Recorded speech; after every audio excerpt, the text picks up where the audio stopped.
Hello. Okay, so we're going to another character now. Gray. It's gonna be so weird. Uh,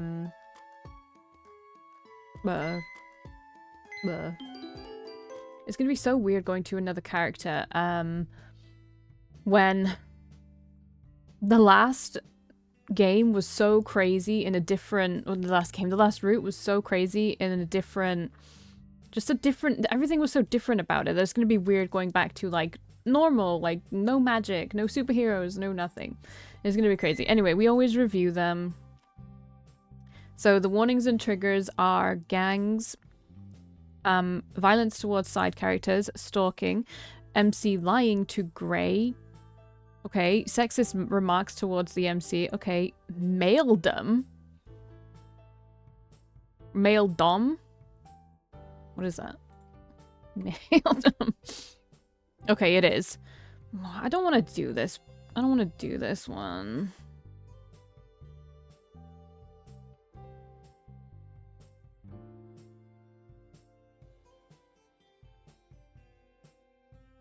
I mean, I'm gonna do it, but this will probably be my least liked guy. I'm just gonna put that out there right now. I've been wrong before.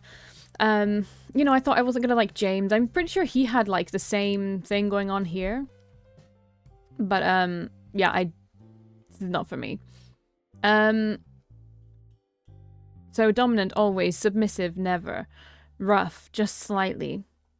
Okay, gentle, a gentleman. Kinky, very much so. Okay, I guess this is what this is gonna be. It's gonna be about like BDSM and stuff. Confidence, off the charts. Flustered, rarely. Cockiness, always. See, this is boring to me. Okay, can someone who likes this explain to me why do you like men who never get flustered? Because the thing for me is that I like a man who can be stoic. Or like, okay, this is all like fantasy, whatever. I'm not talking about real man here. What I'm talking about is when a man seems very stoic, like James, and then he gets very flustered over something. That to me is so intriguing and makes them so non-one-dimensional, you know what I mean? Like, there's layers going on. They're not just stoic. They're not just cocky. Rarely means that it'll probably happen, but not... this guy is not for me. And I can say that, like, with confidence, this guy's not going to be for me. I mean, based on this, but that doesn't mean that he's not what someone else will like. In fact, I feel like I'm in the minority-ish when I say I don't like a dominant man. Libido likes to chase first. Okay, I'm gonna click the 3 times to reveal warnings that contain spoilers, and if there's anything in them, then I'll say about that. Okay. What the fuck? Okay, there were 2 trigger warnings or whatever, like detailed ones, and it was Gray lying to the main character and sexual harassment of the main character. So this is all gonna kind of suck, I feel like. I don't know, what should my gang name be? The Valkyries. I can't put in any grammar here, so that's fine. The Valkyries. The Valkyries, rather. The bell signaling the end of the day rings through the classroom, and my shoulders droop with a sigh of relief. So I'm in a gang? It's been a long week, that's for sure. I'm looking forward to heading home and chilling out over the weekend, watching a few movies, maybe popping some popcorn, doing some online shopping. Oh, who am I kidding? What I'm really hoping for is some action. It's been almost 2 weeks since our last run-in with one of the rival gangs who pollute our city, and the quiet is unsettling. What gangs are we talking about here? I can't help but wonder what they're up to and when they'll strike next. Shaking my head to clear the thought, I meet my best friend, Sarah. We haven't come across Sarah in ages. In the hall, where she greets me with a bright smile. Ready for the weekend? I give her a dry look, resisting the urge to say something snarky in return. Something in her smile turns wicked, like she's up to no good. Well, she looks fucking edgy as shit. Lay it on me. What have you found out? I ask. The Da Capo gang is planning a bonfire in Stratton Park next weekend, down by the river. Lacey caught wind of it on Facebook, so Nikki and I were thinking... Gross. No way am I crashing a Da Capo party. Let me finish, Sarah says in a low whisper, ignoring the students who look at us as they walk by. Nikki and I were thinking, what better way to celebrate the new term than by calling in their bonfire to the authorities? I fix my best friend with a pointed stare, my lips pursed in thought as I weigh up the options. On one hand, there's nothing I'd love better than to stir up some trouble with the Da Capo gang, but on the other, calling the police on a rival gang is a pretty low move. You know, it should really be you who makes the call, don't you agree? The Valkyries. Wait, that's... I thought... Oh, I got it wrong. I got the thing wrong. Should be the I thought it was like the whole gang leader, like, name. Can I go back? Okay, we're back. We're just the Valkyrie now because I read that completely wrong. That's completely my bad. I give Sarah a withering glare, knowing she finds the nickname the students of Tailor Academy have given me as their leader just as absurd as I do. Surely we can think of something better than calling the cops. We want them to recognize our authority in this city by our own means. This is weird. Are we in high school? Or are we in college? I think we're in high school. Calling the police on them doesn't exactly scream menacing, you know? Sarah shrugs, and I know she thinks otherwise. Remember when Da Capo called in that anonymous tip on Rex, saying he was running an illegal drug ring in his basement? If they can play dirty, then why can't we?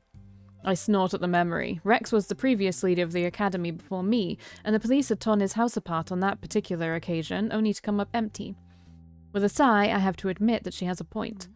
So, what do you say? She urges me on. We call the cops on them? Oh my god, this thing I'm wearing has thumb holes. Holy shit. I've never worn this before. Okay, agreed. Bonfires are illegal in the city. Alright, Officer Hearst. Is my name Hearst? Is my second name Hearst still? We only take our first name, don't we? We only choose our first name, rather. Do you want to bring your handcuffs and arrest them yourself? Sarah chuckles, her eyes sparkling with amusement. I click my tongue at her, unimpressed, and she clamps her mouth closed, making a gesture with her hand that her lips are sealed. The sentiment doesn't last long. On a more serious note, seeing the Phantom in cuffs has got to be the kind of thing dreams are made of, Sarah says, staring off into space. Just imagine it for a second, will you? I can't imagine someone in handcuffs when I don't even know what they look like. Trust me, you won't be disappointed. Sarah and I head down the hallway together, students surrounding us on either side as everyone hurries to leave and head home for the afternoon. It's only when our phones go off simultaneously that we both stop to check the message. Is it Gossip Girl? Pulling my phone from my pocket, I swipe the screen to unlock it and scan the words that appear. It's Nikki, Sarah says with a gasp. Riversiders are here. We are in high school. Okay, this is crazy, but I'm into it. A high school on the opposite side of the river, Maze, earning the title Riverside High, a rival school to both Tailor Academy and Da Capo High. Its gang is led by The Hammer. Oh, look, the Valkyrie is a way better. It's a way better name. We'd better hurry, I say quickly. I tuck my phone in my pocket once again and grab Sarah by the arm. The two of us race through the corridors, students leaping out of our way as we do so, until we step outside and onto the main quad. When we find Nicky, he has a group of 10 or so others with him, the lot of them standing guard at the front gates. The group hardly looks menacing in their designer jackets and squeaky clean white sneakers, but I have the privilege of knowing that when it comes to my gang, looks aren't everything. What's happening out here? I ask Nicky as we approach, and he gives a grim smile, waving a hand to nowhere in particular. A bunch of Riversiders have been hanging out down the street since about the 4th period. We think they're after the bell, but we can't be sure. I curse softly under my breath, letting my red eyes... Oh yeah, I do have red eyes at the moment. Holy shit. They took that into account? That's crazy. Letting my red eyes slide to the brass bell that hangs high on top of the school building. That's cool. When the academy was first constructed, hundreds of years ago, the bell was used to signal the beginning and end of the school day. Now it sits preserved and unused, a beloved symbol of our school's long history. Without a doubt, if the Riversiders have taken the time to cross the river and venture into the city, that only means one thing. They're looking for trouble. Yeah, you river folk ain't allowed in our city. Just stay in the river. What do you want to do about it, Valkii? Sarah asks, looking at me expectantly. Suddenly, the stares of a dozen others are on me. Talk about pressure. How did you even become the leader? That's what I want to know. I take in a breath, my blood rushing with adrenaline as I smother my grin. If you had told me this time last year that I would be the leader of Kleiner Academy's gang, the one that makes the hard decisions and incites everyone else to follow them, I would have said the very idea was ludicrous. What's even harder to believe is how much I like it. The confrontations, the wars, constantly trying to one-up our rivals. I got a taste of power and found I liked it. We'll keep a lookout for now. Riverside is hardly worth our time, but we can't just let them waltz in here and do whatever they please. I narrow my eyes. If they dare to come any closer, even a single step, then they'll have their asses handed to them. Sarah nods in agreement with the decision. You should go home, the Valkyrie, Nikki says, throwing a thumb in the direction of the gate. Me and the rest of the grunts will take care of it. My lips pull into a tight line, and I try not to wince at the nickname. The Valkyrie is what they know me as, all through the city and the schools that inhabit it. If only I had the option of choosing my own. Most people are surprised when they discover the real me, looking like I should be a pretty mannequin on display in a boutique window rather than the leader of my very own gang, though they're quick to hide it. I'll stay. Nothing would give me more pleasure than getting the chance to make an example of those who dare to trespass on our turf. I take up a spot leaning against the gates that are the only entrance and exit to our school, watching the remaining students file under the archway and disappear down the street. It's the Valkyrie! One of the students shrieks as they spot me. They scurry off as if they'd seen a ghost. They all address me as they pass by, every single one of them. Some seem happy to see me, others look downright terrified. Once upon a time, I was invisible in this school, and now I barely get a moment to myself. I never expected I'd like it so much. Yeah, go kick Da Capo's ass! Da Capo's ass, yells another student, fist pumping the air. That's not on the menu today, I say coolly. No, today it's Riverside High that's causing trouble. Usually it's Da Capo High that's a pain in the ass to deal with, but they're not the only ones we have a long-standing feud with. Public school. Are we like a fancy... We're like a fancy school, right? The main threat. The Phantom, so that's grey, right? They are on the menu every other day, Nikki snickers. No worries, we got this, joins Sarah, confident we'll be able to pull it off today. After all, we have the Valkyrie as our leader. I smirk proudly, amused when I think back on exactly how everything had happened. With the last gang leader, Rex, having graduated the year before, the school needed someone new to guide them, someone who could protect our turf and the people associated with it. I take kickboxing classes 2 days a week after school. My mother had insisted on them when I was younger as a form of self-defense, and I picked it up right away. Not only did I love it, but I was good at it. Like, really good. See, why would you make... I guess this is another, like, trope thingy, but it just rubs me the wrong way. And I don't know how this route is going to go, I will admit I do not know, but the trigger warnings don't paint a good picture for me. They're worse than James, in the sexual habits or whatever section. And James surprised me. He wasn't dominant, like, at all. I mean, he was, but also not in a totally bad way.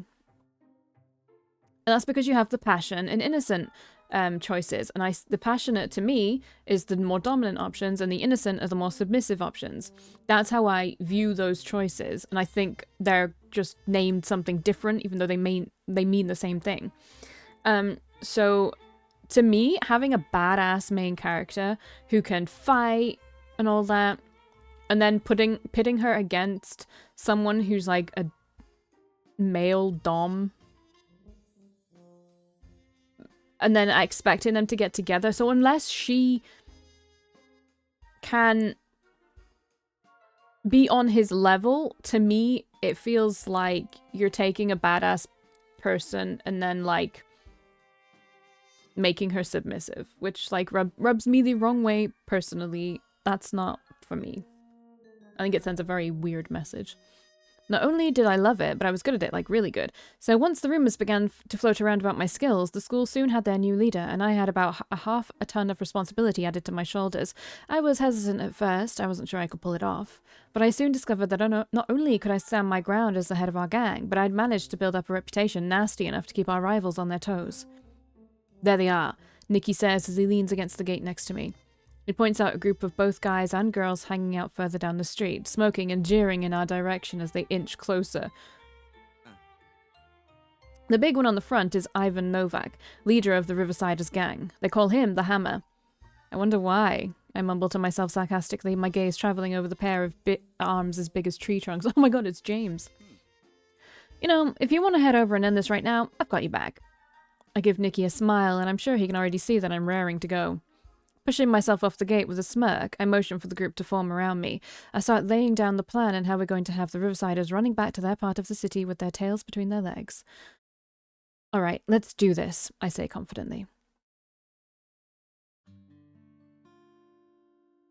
The evening sky darkens overhead, angry grey clouds looming with the threat of rain. I hurry down the street, my backpack bobbing against my back and my path illuminated only by the street lamps that cast their protective glow around me.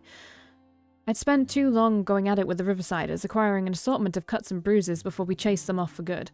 It was rough, but it was so worth it. I run a finger over the bruise on my cheek and huff a laugh at the memory of the girl who had elbowed me in the face. She'd got it back tenfold in the end. By the time a lot of them had finally run off, she was sporting a split lip and what I'm pretty sure was a broken nose. Serves the Riversiders right for trespassing on territory they have no right to. Where's the police? Where's the police?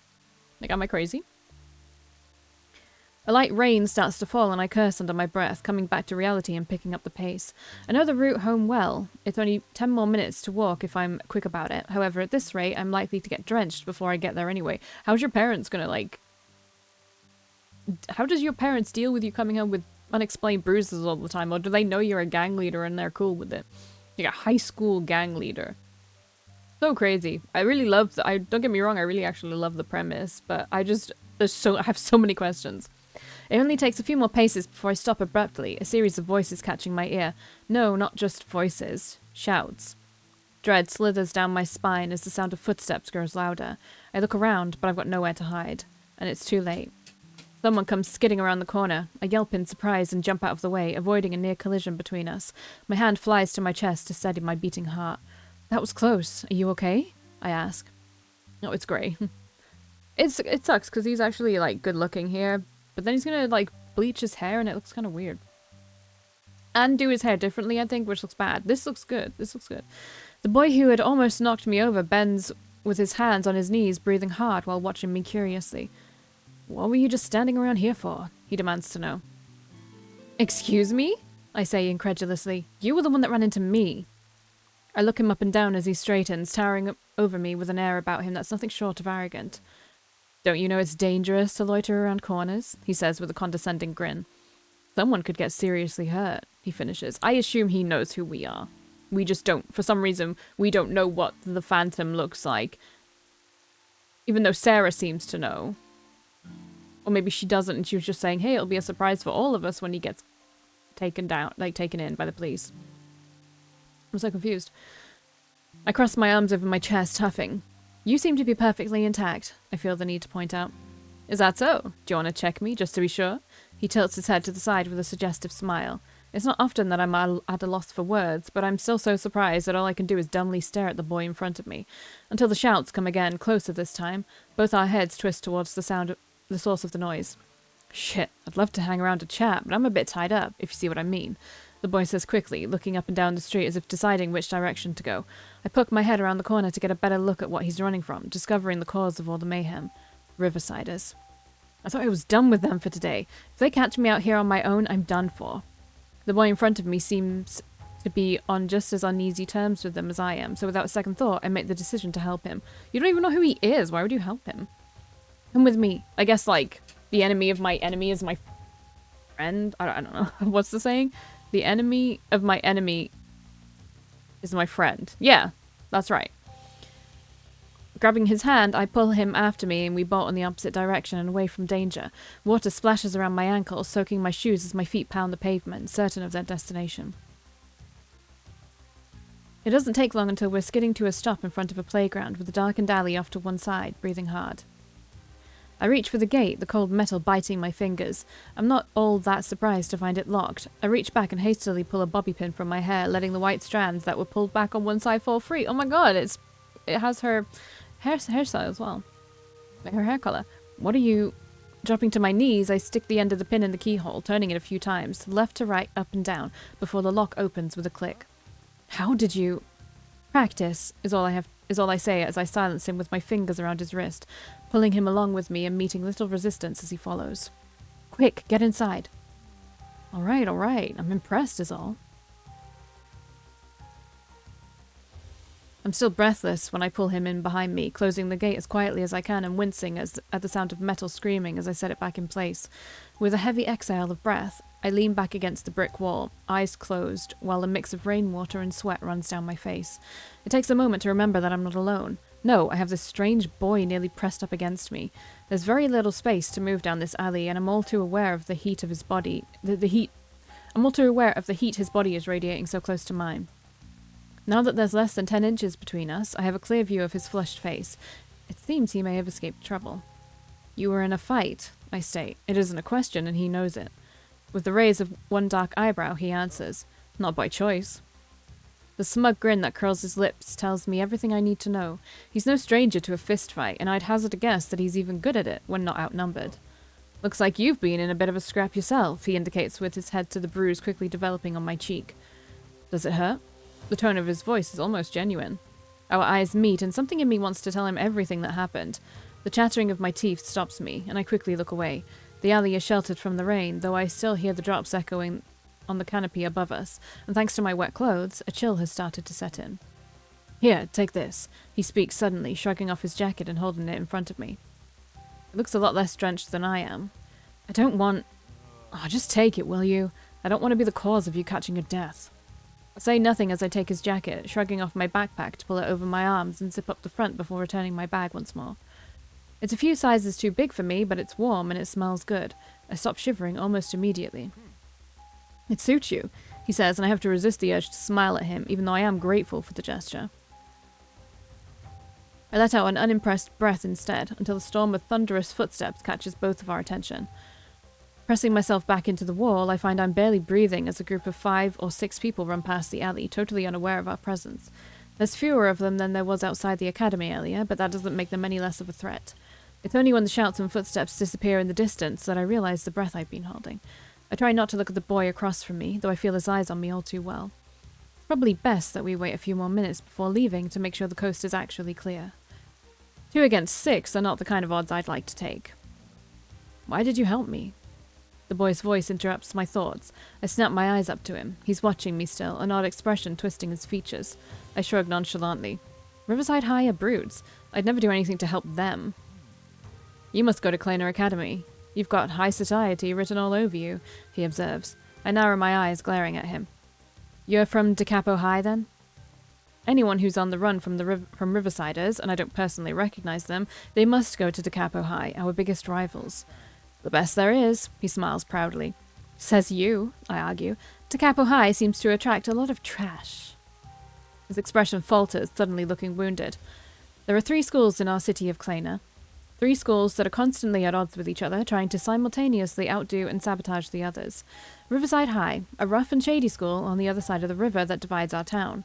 DeCapo High, the biggest of the 3, a public school with a high population and reputation for trouble. And Tailor Academy, my school. The academy is an upper-class campus. We excel in studies, debate, and sports, though we know exactly how to handle ourselves when it comes down to the wire.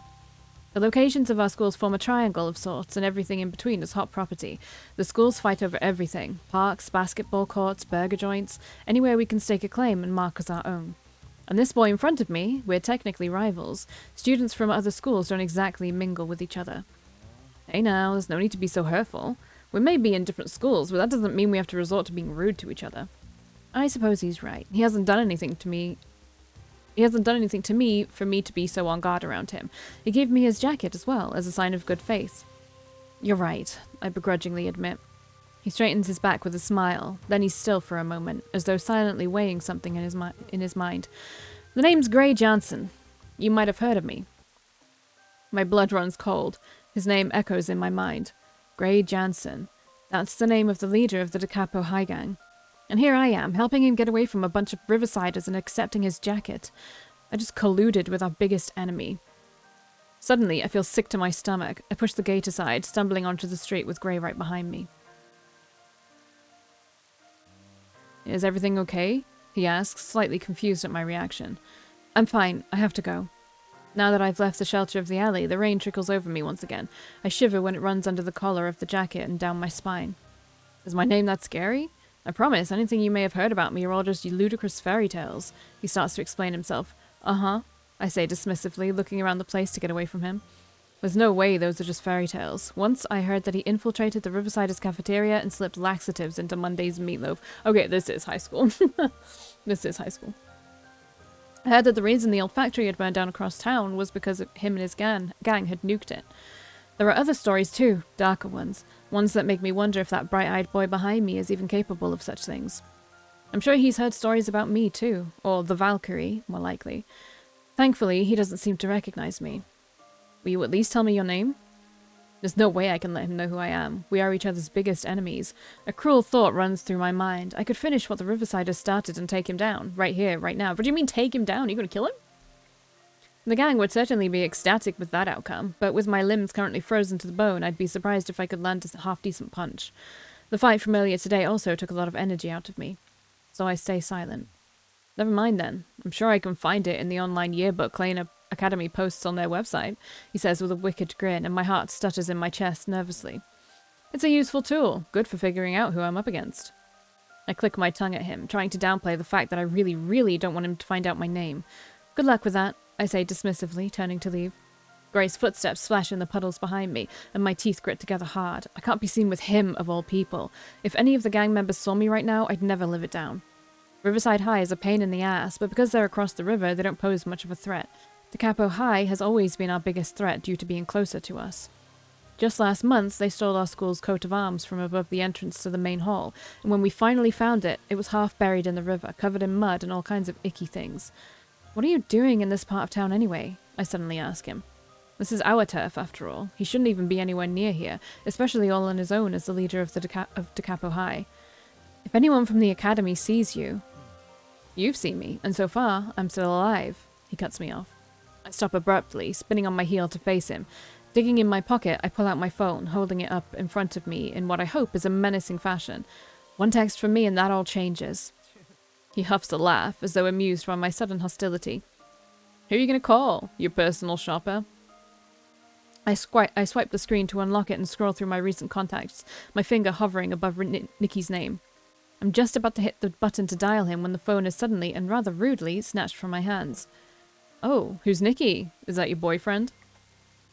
Give that back, now! Gray holds the phone just out of reach as I jump for it, a growl tearing its way from the back of my throat.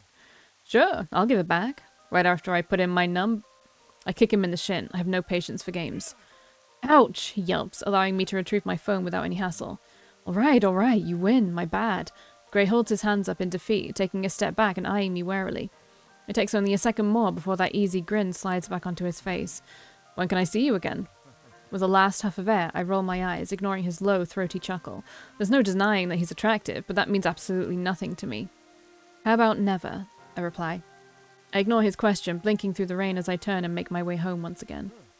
Well, it was nice meeting you, girl from Kleiner Academy, he calls after me. He probably doesn't, so this is where the sexism... Am I supposed to fall in love with a sexist? Is that what's happening here? Because that's never gonna happen. This time, he doesn't follow me. Good riddance. Actually, I think one of my ex-boyfriends was sexist, but in a really subtle way where I didn't realize it. I can't believe I ran into the leader of our rivals. I'm so lucky he doesn't know what the Valkyrie looks like. Also, we didn't really talk about, like, politics and stuff like that. Oh my god, it's kept my outfit from before. It's never done that before. I'm confused. Okay, so that was the first chapter of Gray. How do we like him? I guess we don't really know anything about him yet. And also we're seeing the past right now. We're not always in high school from the synopsis that I can remember because I didn't actually read it before coming into this route. My bad. I don't mind the cocky type as long as they have layers. Maybe the trigger warning screen is just like over exaggerated. And it's like, hey, these things happen, but they're not like as bad as we're making it out to be. We're just covering our bases. Maybe that's how it is. I don't know. Anyway, I'll see you in the next one.